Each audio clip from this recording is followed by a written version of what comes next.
It's always a good idea to protect your expensive lenses with a good UV filter from the moment you buy that lens.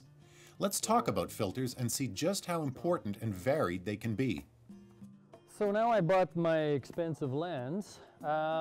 What's important to add to the lens?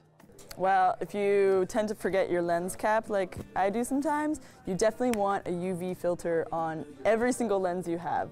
And that, more so than just cutting ultraviolet light, you want it for protection in case like you nick something or God forbid you drop it. I've seen a lot of cracked filters, but at least that's not your lens that you just spend lots of money. Finger marks, rain gets on it, so the whole idea is not to clean your lens. No. So by putting on a good filter, now when we're talking good filters, what's the difference between, you know, a cheap filter and an expensive one, and why are they expensive?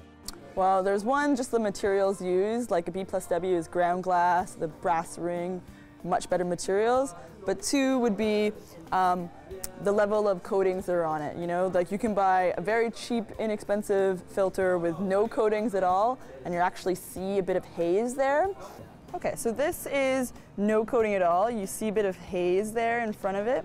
This one, you have a single coated, and now this one here at the bottom, that is multi-coated, and it looks like there's nothing there. That's what you want your UV filter to be. What other filters do people buy right now that are important? The next most important filter would be your circular polarizer, and that's going to help when you need a little bit more contrast, like good for outdoors. It'll cut through any reflections through glass or through water.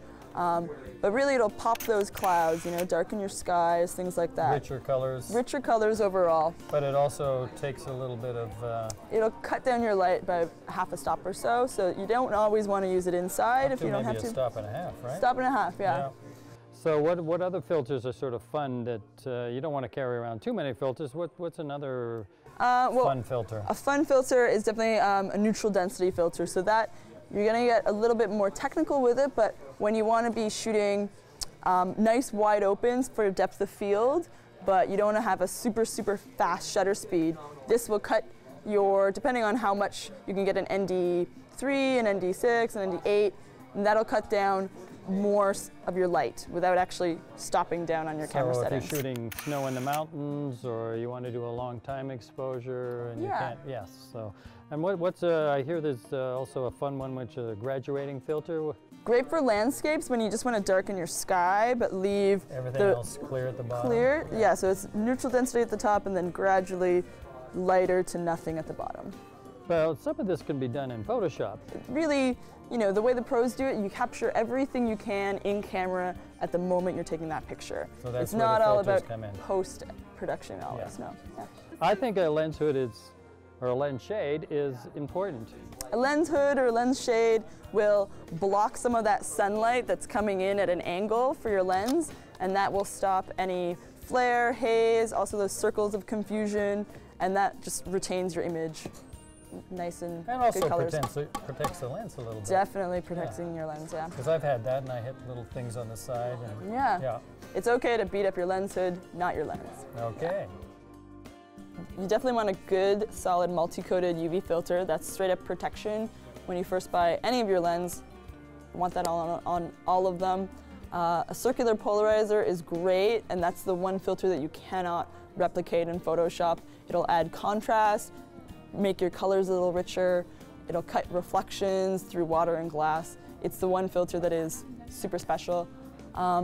Next one after that would be an ND filter when you just want to be a little bit more creative, be able to cut down your light dramatically without having to increase your shutter speed and stop down your f-stop. So you always want to be able to create as much of the shot in camera before you start photoshopping around.